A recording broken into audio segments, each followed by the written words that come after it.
we're talking expensive timepieces. Yes. We're talking expensive clothing brands. Now, how do you? Correct. Because it's an issue. It is particular.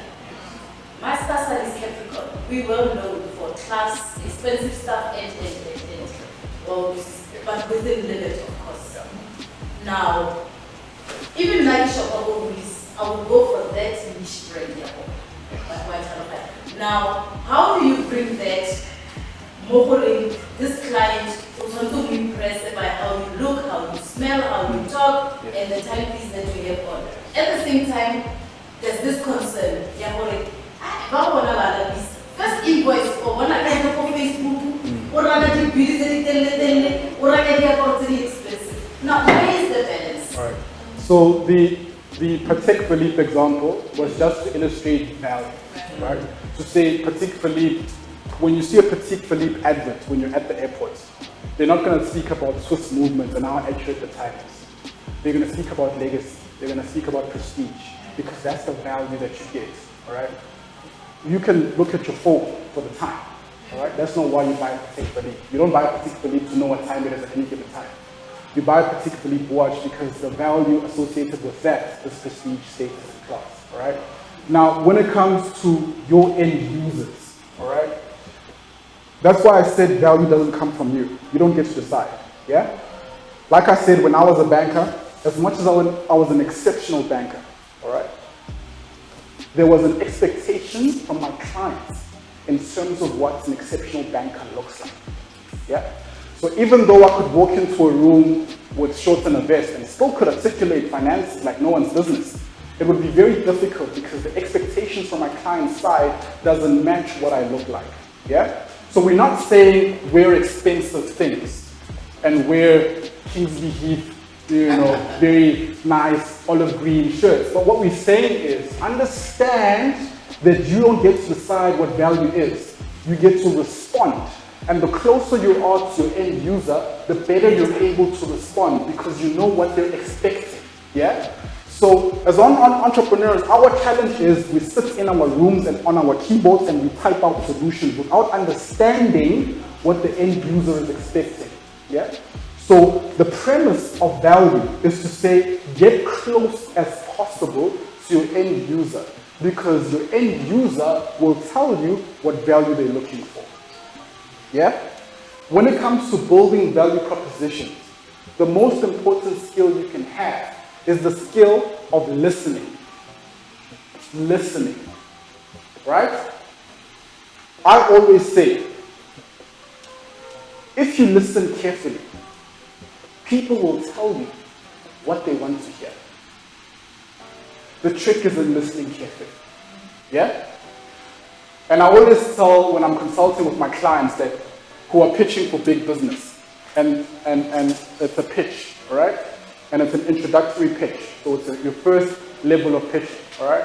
I always say, in that introductory pitch, whoever is doing the most talking is losing, yeah? So if I'm introducing my business to you the first time, it's an introductory pitch, yeah? If I'm doing most of the talking in that meeting, I am losing that pitch. Why?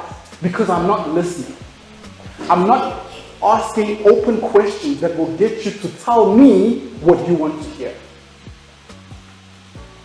Otherwise, I'm just going to be rambling about products, things. Yeah? I need to ascertain what value are you looking for. So when I'm providing these sessions as Ippos, my product might be training solutions. But the value that I'm looking to create is business growth for my clients. My clients want to grow their business. My clients are looking for profitability. My clients are looking to acquire new clients. They're looking to retain existing clients, and they're looking to extract as much money out of existing clients as possible. That's the value. So if my pitch is going to be around training and how eloquent I am and how sexy I look in the suit, it's going to be very, very difficult for me to sell you something that you're looking to hear. But if I come to you and say, you know that 50% of clients that attend my sessions are able to grow their net profits by 20%, all of a sudden, I've reframed the conversation because now it's about the value that my clients get. Yeah? Apple, you guys know Apple? Some books, founded by Steve Jobs. Some books, the current CEO. You know Apple. All right? Apple, the most valuable brand in the world. Valuable company. All right? Big company. Global company. All right? They don't sell cheap things. Apple is very expensive. Yeah? And they're not apologetic about being expensive.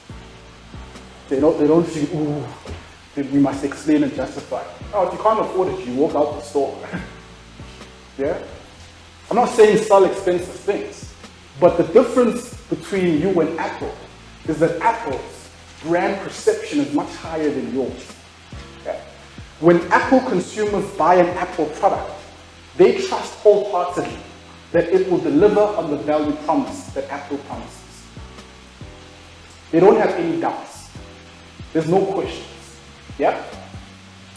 And even how Apple consumers are perceived, whether we like it or not, is very different from how Android users are perceived. Yeah?